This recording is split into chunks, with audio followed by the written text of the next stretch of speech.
Time passed quickly after that. My days a blur of study, training, and work. What little free time Achilles allowed me was spent learning about the Templars, about Charles Lee and my father. I longed to confront them, to put an end to their schemes, to ensure my people would remain untroubled and free. But I knew it was too soon, that to approach them now would see me killed. All my work would be for nothing. Patience, restraint. These proved the most difficult subjects for me. But in time, I mastered them as well. Days became months, months became years. And as my skills and knowledge grew, so too did I.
Back off! This is not...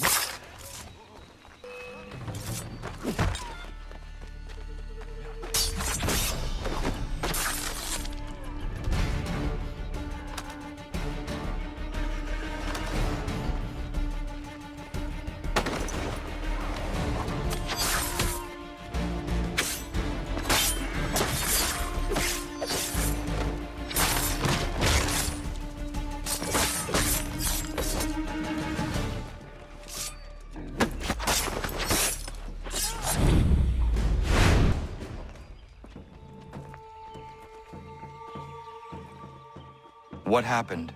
They demanded we give our entire yield to the crown. Warren refused. They killed our animals, salted our earth, then dragged us out. You saw what followed.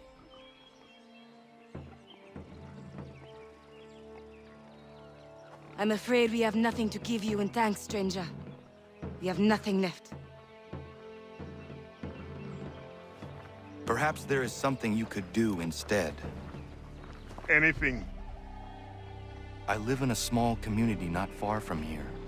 The soil is rich. The people I live with would have need of fresh vegetables, wheat, or corn.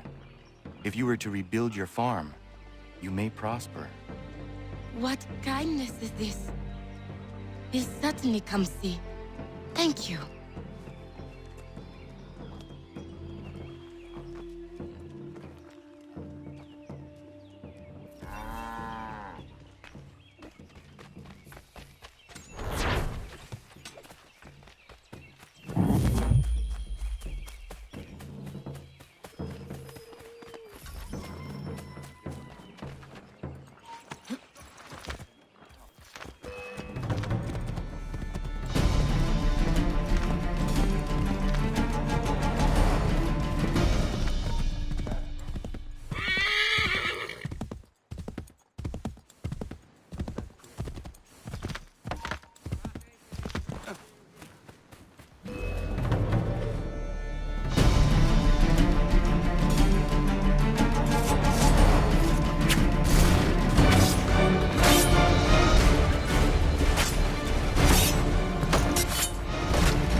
Something's amiss.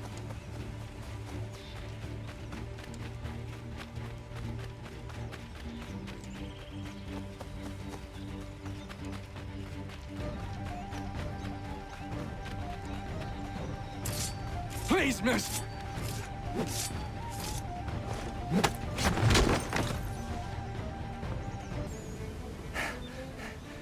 What's the trouble, Connor? So you'd hear past chasing a man. He was trying to rob your home. It has been dealt with. What? Oh, the women. Is everyone all right? You should have been there. What? I told you to head back. I didn't need you. Since when is a skinny runt like you safe out in the bush alone? If Diana's hurt, I swear you'll be the one paying.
Come aboard and feast your eyes, boy.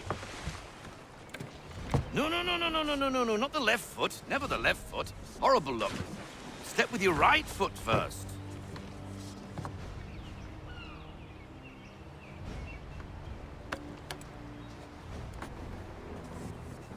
She is... solid? Aye.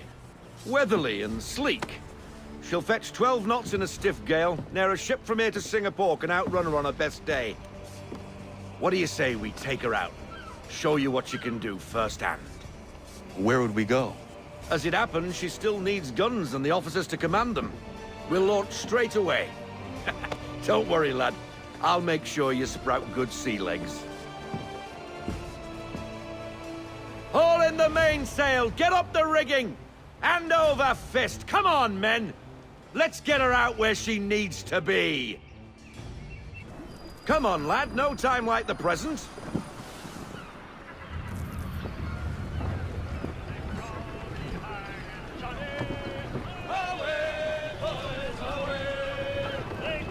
Double time, boy. It's time you learned.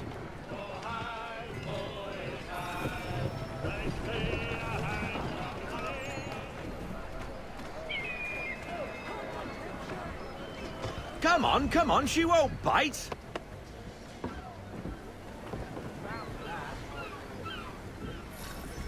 You're connected to her now. Half sail! Ah! Your killer flies again! Do you feel it, lad? Set a course for Martha's Vineyard. We'll find our guns and officers there. She's a nimble vessel, but the faster she goes, the more cumbersome she grows. And the firmer your hand needs to be. Enjoy this stretch of open water before we come upon those shallows. Call for full sail if you like. We need more speed.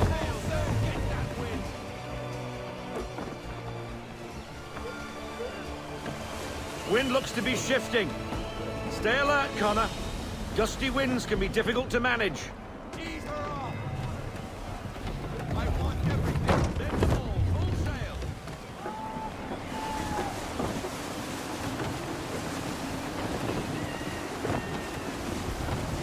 Slow her down to half sail.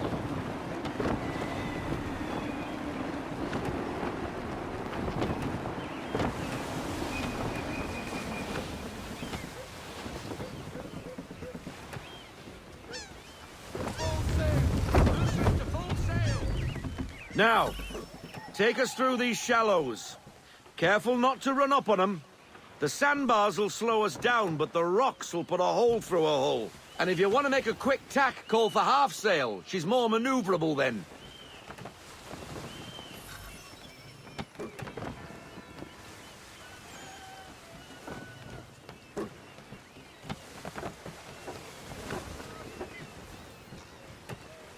Pull into half sail. We need to ease off half sail. No sail. Full stop, no sail. Pulling at half sail. Take it to half sail. Mind those other vessels. Hold your tack to keep your right of way. We need more speed. Half sail. Don't get that wind.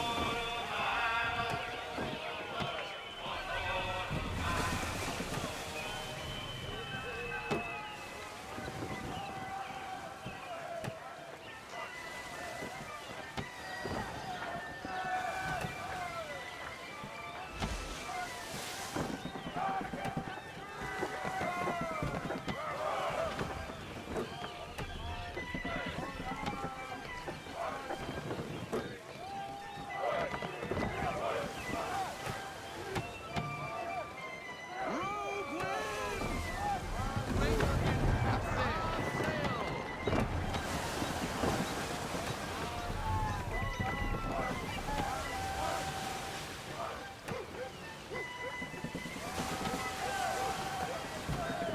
Let fly full sail. We need every knot, full sail.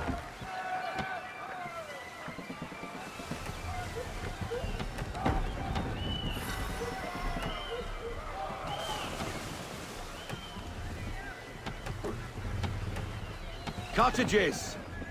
We're close.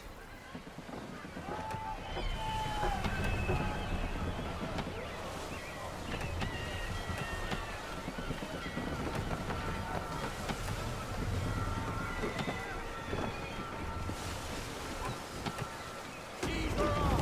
We need to ease off half sail.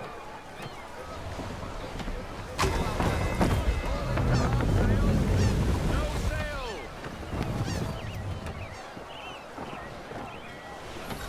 Drop anchor. We'll go ashore, buy our guns, and find our officers.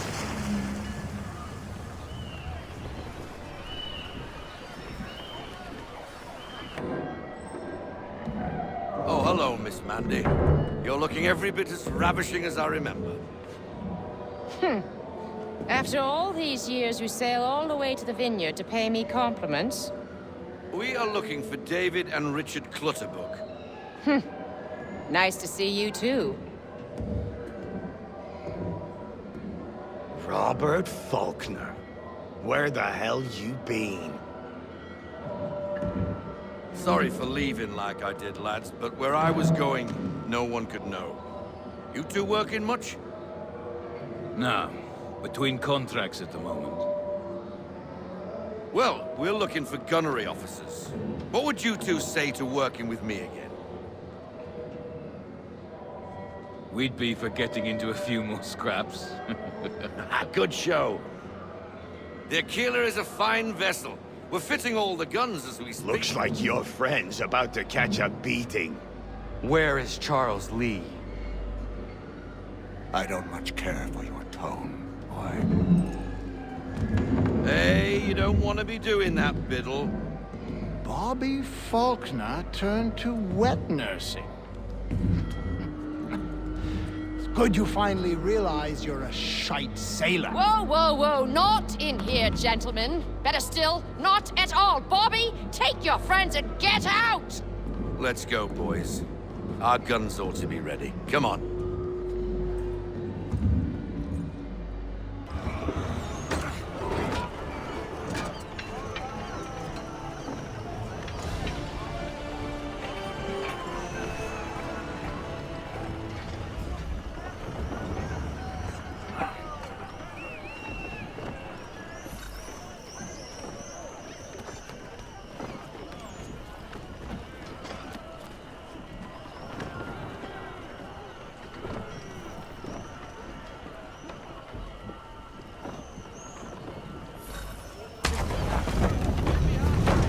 What the bloody hell was that about? The older man is a Templar. Who was he with? A Templar? The young buck was Nicholas Biddle. Nobody. Sails before the mast. Midshipman for the Crown. Are the guns ready? Aye, but we won't jump in over our heads. We'll find a suitable target and show you how they work. We've fitted her with a modest amount of guns to start, but rest assured there's ample room to add more should you feel the need. We need more speed. Loosen to full sail. Looks like a British frigate with half seas over. Should do nicely for a spotted target practice. Bring around broadside, and when all guns are on target, call fire.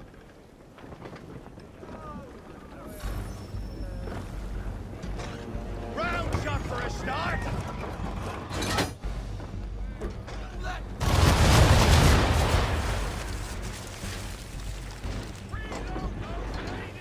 Well done, boy! Now, aim all guns at her bow and do as much damage as possible.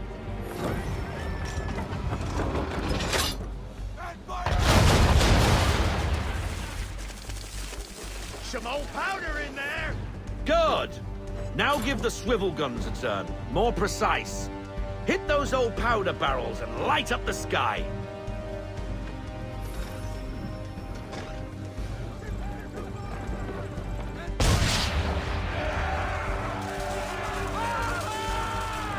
Never gets old.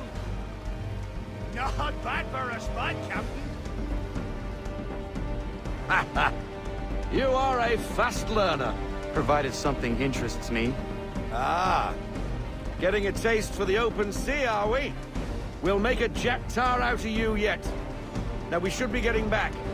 The old man is like to have my hide for keeping you out so long.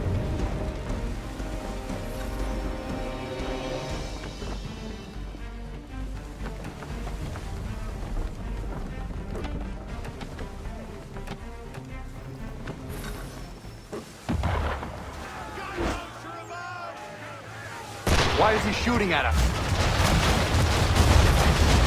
Destroying property of the crown, disturbing the king's peace, take your pick. What do we do? Naught else but to fight back. Sink the...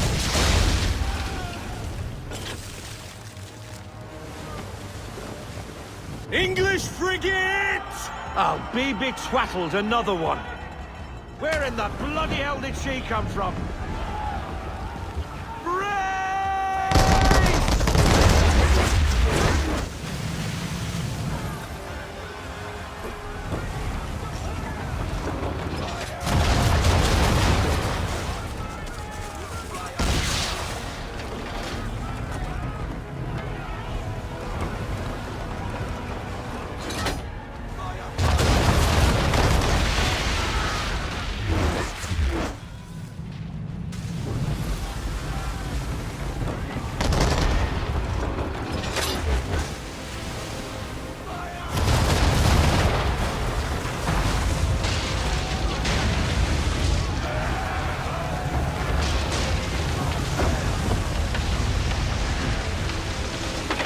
Carry on, sailor.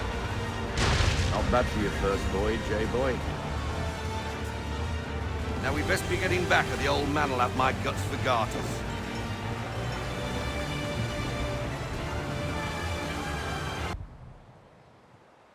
I got 'em! All of 'em! You get what I need, and I'll give 'em to you. Simple. You got a ship, could find 'em all to boot. Who is that man? Him? Some old salt always on about letters he's got from Captain Kidd. Nonsense, really, but he doesn't hurt no one, so I'll leave him be. Talk to him if you fancy, but be warned he'll chew your ear off. Anyway, your keeler's here for you. If you should get a pang for the open sea, we'll be waiting. Now, I implore you to head up the hill before the old man comes out of retirement just for me. 3 weeks. And not even a goodbye before you left. Sorry. Well, what are you waiting for?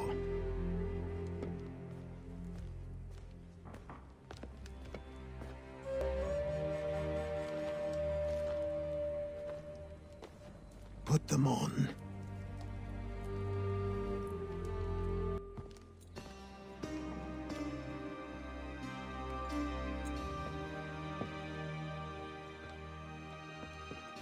Once upon a time, we had a ceremony on such occasions. But I don't think either of us are really the type for that. You've your tools and training, your targets and goals. And now you have your title. Welcome to the Brotherhood, Connor.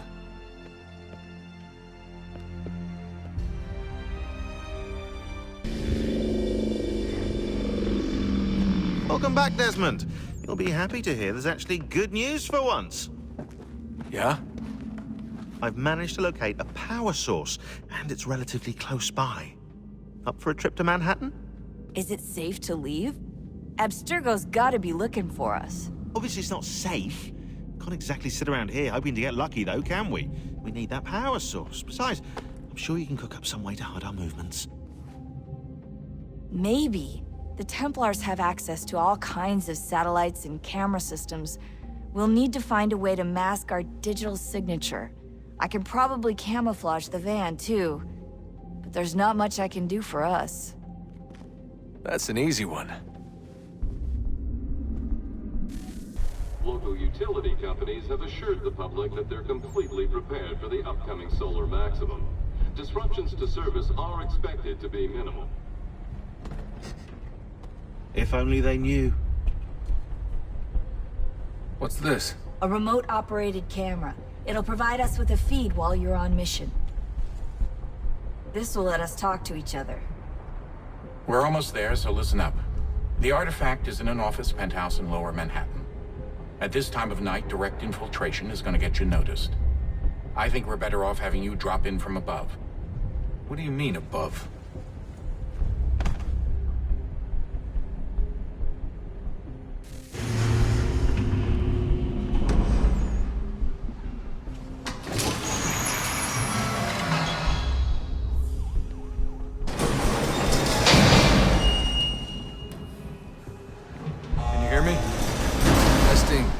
Testing, 1, 2, 3.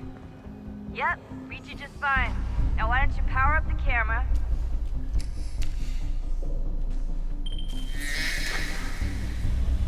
I've got pictures. Running diagnostics. Perfect. I've got a nice, strong signal.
Seriously, Sean?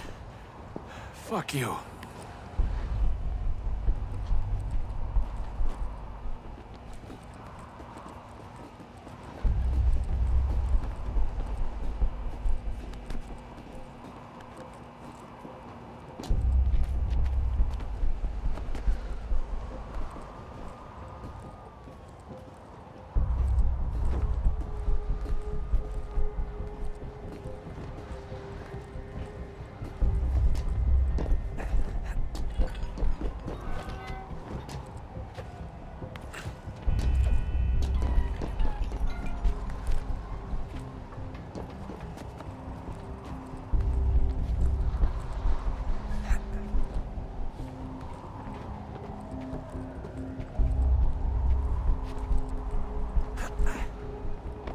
Jesus. Look on the bright side. No security to worry about. And on the not so bright side, the slightest misstep means you're effectively the taste. Shut up, Sean.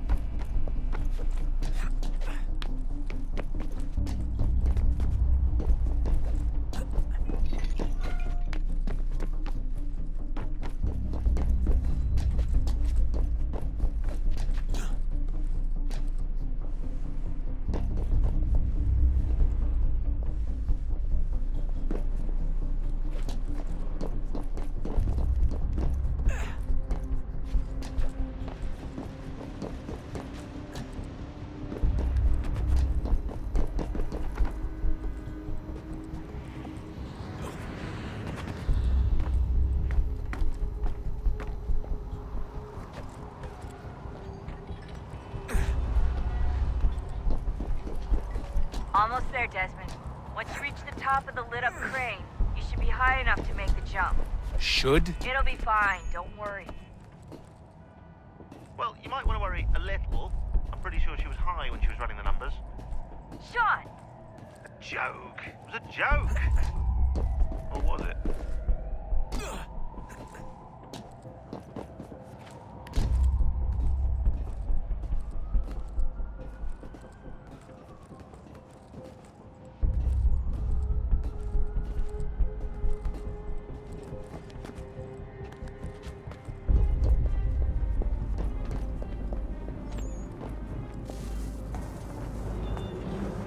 Jump when you're ready, but wait for my signal to open the chute. Timing's really important here. Too soon or too late, and you'll miss the building.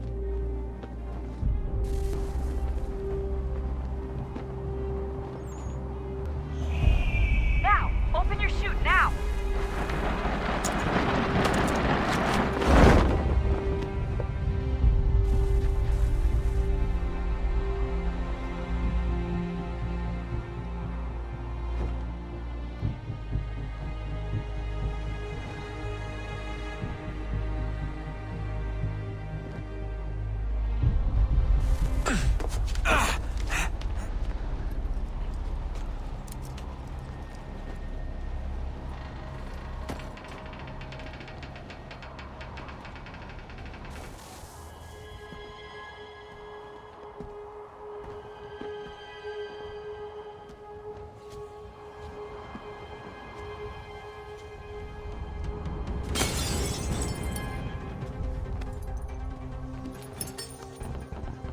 That wasn't so bad.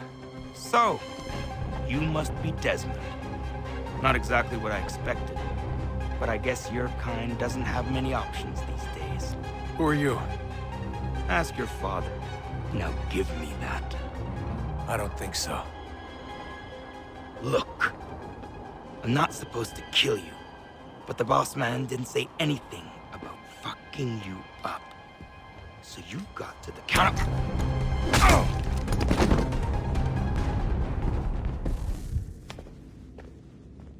So who the hell is Daniel Cross? Believe it or not, he used to be an assassin.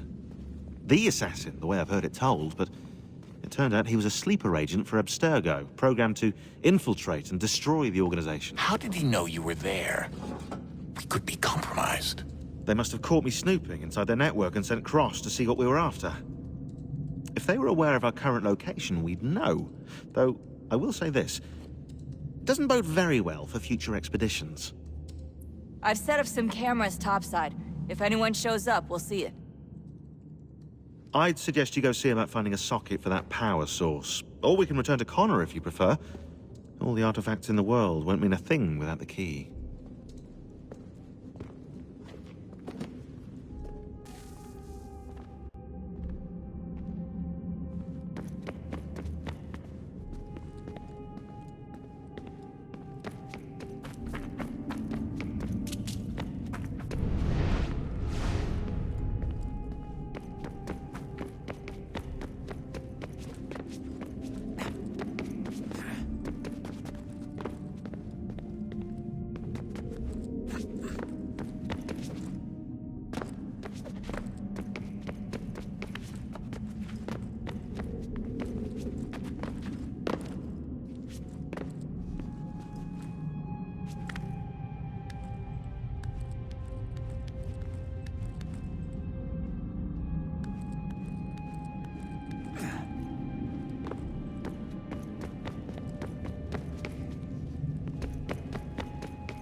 thought we could be saved.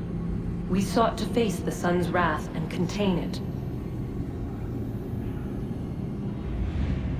4 towers would be built to pull her fury into this place and dispel it.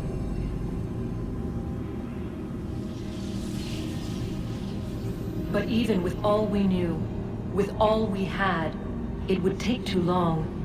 1,000 years we could labor, and still the work would not be done. The first tower was never completed. The project abandoned. We moved on. But while we labored on other endeavors, a few returned. They thought to automate the process. Metal might finish what flesh could not.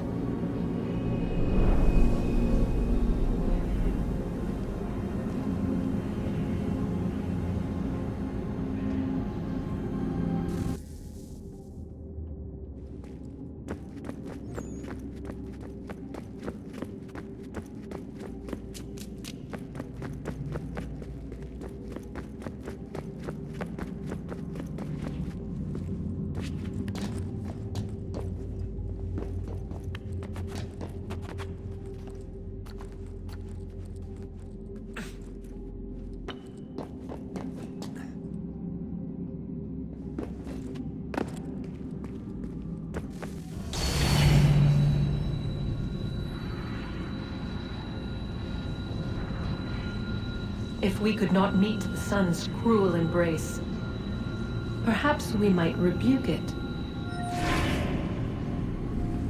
Already we could generate fields to protect us in times of strife. But these were small and simple things. To replicate them on a scale the size of a world, we lack the energy to make it so. Half the world, they said then. It is better than none at all. We tried. Again, we failed. A quarter, they asked. Even this we could not do. A 6th, an 8th, a 10th, they cried. The answer was still the same. Perhaps in time a city might be spared. But it was time we did not have. So we moved on.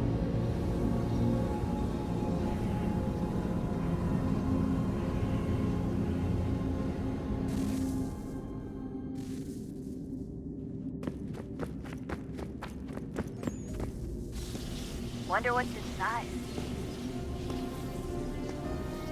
Only one way to find out.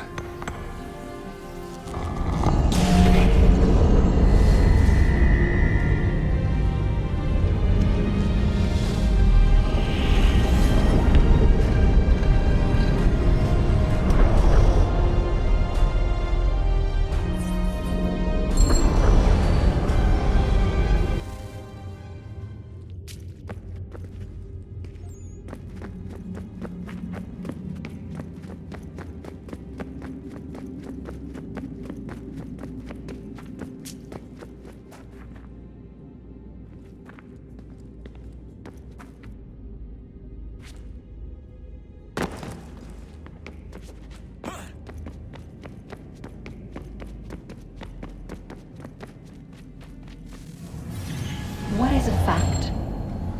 Is it fixed? Immutable?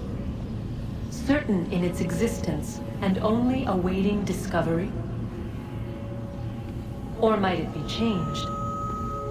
Here we learned the answer, and thought that it might save us. They were used to command, to control, to own. But we soon discovered another use. When enough sat in thrall and were told to believe, their thoughts took on form. What was imagined became real. If 100 minds could wish away a wall or create a tree, what might 1,000 do? 10,000? More? Might we change the consensus and will the threat away? We resolved to send one into the sky where it might illuminate us all. Once placed, a sentence would be uttered. make us safe. In this way, we would change the consensus. We would save the world. But it never came to be. We sent a dozen of them skyward, but there was no way to maintain control, to direct the beam, to enthrall the world, to speak the words. Though this was strange and dangerous, what we tried next was worse.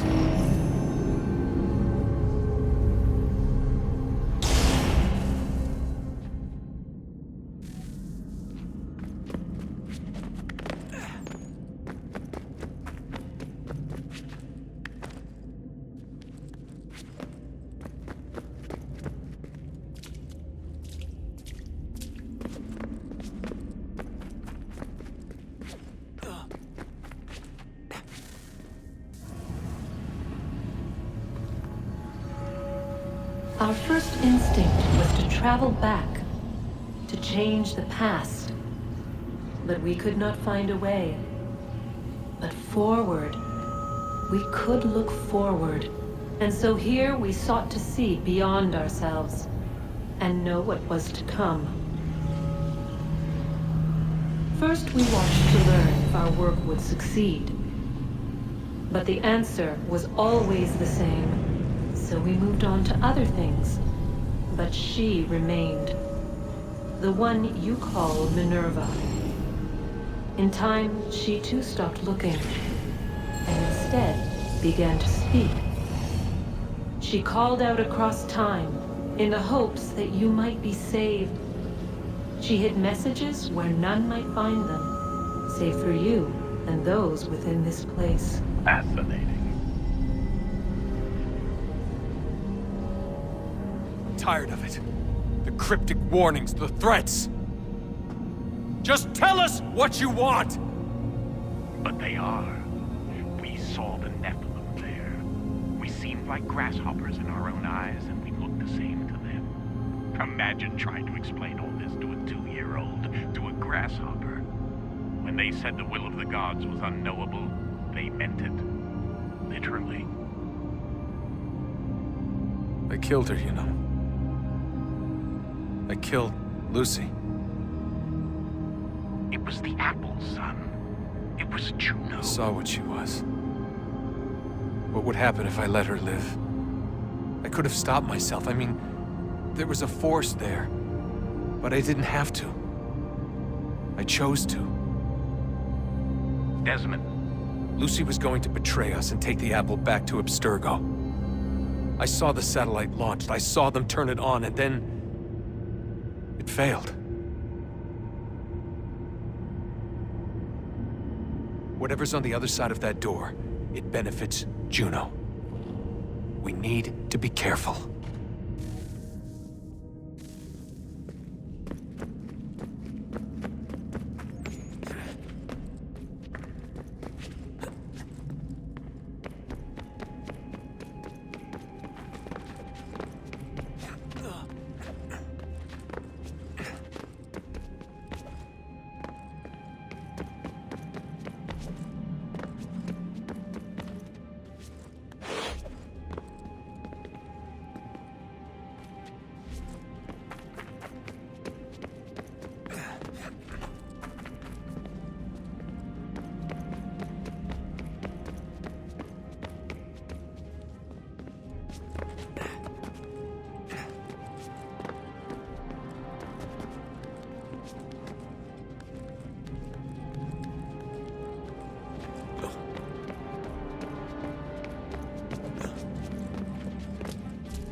Son, I owe you an apology. I shouldn't have lashed out like that. You have to understand, I've never been very good at this.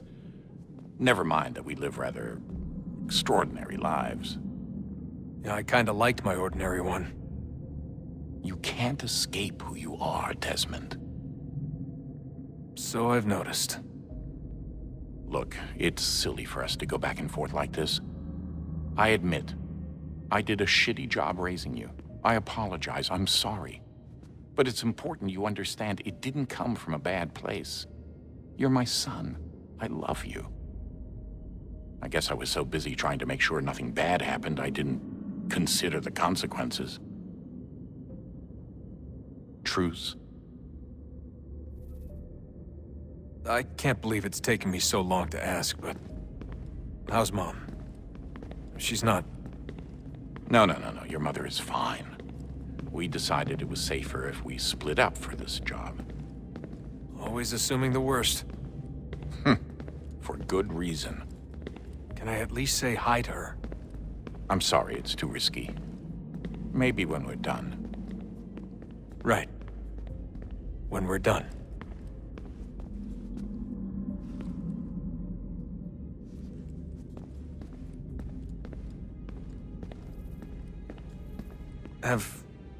Have we ever tried to make peace with the Templars? Throughout our history, there have been moments. Several, in fact. But it's impossible. There are existential differences, insurmountable. If there were to be unity, it wouldn't be a truce so much as a submission. But knowing what's about to happen, wouldn't it make sense to try and talk to Vidic? Come to an arrangement, even if it's only temporary? We'd all be so busy watching our backs, nothing would get accomplished. Imagine that. We're more productive at war. Well, have we ever tried sending in someone? Doing to them what they did to us with Lucy? Or Cross? We have, and it's never worked. We've sent people who were either too weak and found themselves turned, or too strong and were unable to carry out the charade. I just feel like we all want the same thing. We use the same words, but that's all they are, words. In the end, it all comes down to freedom. We seek it, they detest it. And so there's never an end to the fight. Not until one side is completely gone. Is that even possible? Probably not. Our two groups have existed in one form or another since, well, since forever. But things can be better than they are. And that's something. Did you look for me, Dad? When I was gone? Every day. Come on. I mean it. Every night I'd look, searching for your name or variations of it, hoping you'd slip up. Abstergo only found you first because they had better access. A few more days and it would have been me. Well, I'm here now. And I'm glad. Do you think Lucy regretted what she was doing? I used to think I knew her well, but clearly that wasn't the case. So I really can't give you an honest answer. She seemed so sincere, though. Like she really wanted to make a difference.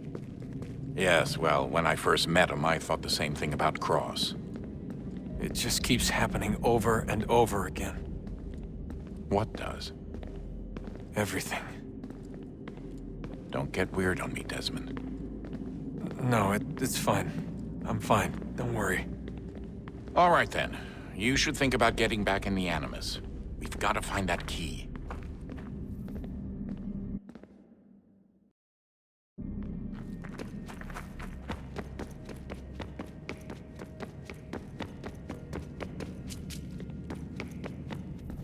Ah, Desmond, there you are. Can I ask a favor? Maybe. When this is all over, I'd like to try turning the dial back on the Animus. Like, all the way back. To the time of the first civilization. You think it would work? There was no real loss of fidelity when you visited Altair. Then again, that was about 1,000 years ago, and I'm looking at going back at least 70,000 more. Sure, I'd be up for it. It'd be interesting to see what things were like back then. Excellent. I think it would prove most enlightening. So this is how it started. What are you up to? Just brushing up on my American history. Well, I say history. They certainly teach you strange things in the States. Like what? Well, for all the talk of this being a revolutionary war, it was a civil one. Well, not that kind of civil. I mean, there was no America versus Britain. It was Brit on Brit action. And you can clearly see how the whole thing got started. One war gave birth to the other. You mean the 7 Years' War? Exactly. Seems the Crown overspent in its attempt to keep the French out, wound up with a great deal of debt. Believing that the colonists should help to shoulder the burden, new taxes were created. It was a reasonable request, even if Parliament was rather, well, undiplomatic about it. Well, it's not really fair to tax people for a war they didn't want any part of. What? Didn't want any part of? Did you not notice George Washington with Edward Braddock? He was right there in the middle of it. So here you have the Crown spending who knows how much money to secure a place for the colonists to thrive, and then, when they ask for a little bit of help... Right, look, think of it this way. King George and the colonists, they all go out to dinner, right? And when the bill comes, George asks for them to kick in and pay their share. Fair enough. Now keep in mind, he's been taking them out to dinner gratis for decades now. But the colonists, oh no, they insist they only had a glass of water and a side salad. Never mind the table's full of half-eaten food and empty bottles of wine. Now when the king points this out, what do the colonists do? Oh, they flip the table over and they storm out the restaurant. Probably intending to return later and burn it down. You left out the part where the king pointed a gun at the colonists and asked them to cover dinner for everyone in the restaurant. Right, yeah, interesting take. If he pulled out a gun, and I'm not sure he did, it would only have been after the 100th failed attempt at getting them to pay their fair share. But how do you define someone's fair share? Oh, well, with a war, apparently. I wonder how many other places like this exist.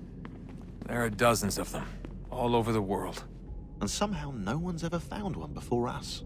I don't think that's true. Oh? When I was at Abstergo, Vidic talked about silencing discoveries made by non-Templars. And I'm sure Abstergo has dug up plenty. The things they must know. Regretting throwing in with us? No. Just looking forward to when we can finally trounce those bastards so I can dive into their archives. Oh, I think I found a lead on another power source. Later, Desmond. I'm in the middle of something very important right now. Just, that's a rule. Just follow that as a rule.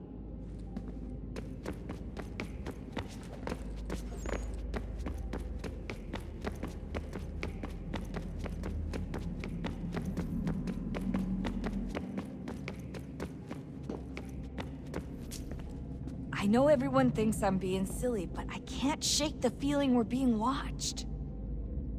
We are being watched. By Juno. Or some version of her. Do you think it's a recording? Or is she a ghost? Or something else? Is she talking to us the way Minerva talked to Ezio? No clue. I mean, who knows what else they were working on down here? There's still so many rooms we don't have access to. But do you think she's like literally down here, waiting somewhere, still alive?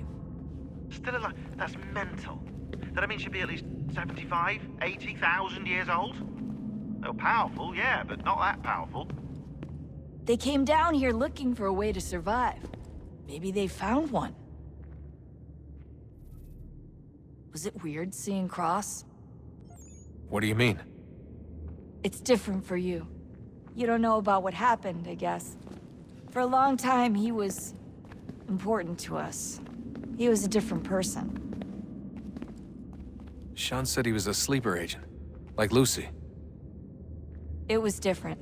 She made a choice, but Cross, if you read the files, Abstergo just... They did terrible things to him. Rebecca? You're lucky. We all are. We have people who care about us, who look out for us. He was all alone, and the people he thought he could trust, they used him. Did you know him? No, but I knew Hannah. Who's that? She tried to help him. She trusted him. But there was a raid about a year ago. She stayed behind so the others could escape. Tried to reason with him to see if she could fix things. Well, what happened? What do you think happened? He killed her. That's what he does. That's all he knows how to do. Sometimes it seems like that's all any of us know how to do. Rebecca. I just want to be alone right now.